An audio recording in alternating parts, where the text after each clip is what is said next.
Hvala lepa za besedo. Kot veste, mi nismo bili podpisniki tega predloga, ki se je danes, mislim, da umaknil iz zakonodajnega postopka in se ga nadomešča s tem. Zato, ker smo takrat menili, da je potrebno nekatere zadeve še dodatno zaostriti.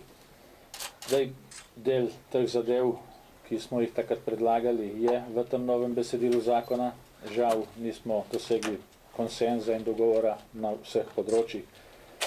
Zdaj, temeljno, ker je prišlo naknadno v zakon, je to, da tisti, ki imajo pogodbe v mirovanju, ne morejo koristiti nadomestila. To je bil izvorno naš predlog in sem prav zadovoljen, da se je to dalo v besedilo zakona.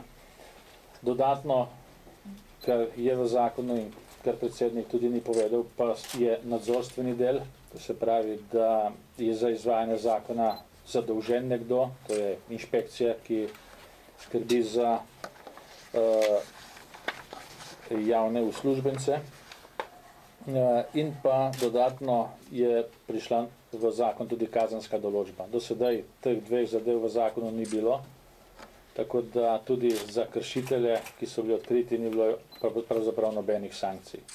In zdaj tisti, ki bodo kršili določbe tega zakona, bodo najprej morali vrniti preveč izplačeno nadomestilo v tem času, če ne bodo ustrezno vodili teh evidenc, in tudi sporočali, da se bo višina nadomestila obračunavala, in dodatno pride zraven še kazen v višini 1000 evrov.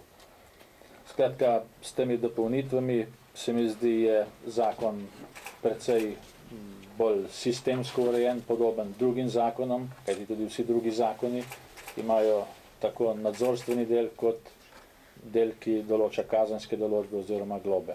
In v naši poslanski skupini smo pač rešitve, ki so predvidene, podprli, kljub temu, da morda kakšna stvar ni dosledna ali pa kako drugače urejena.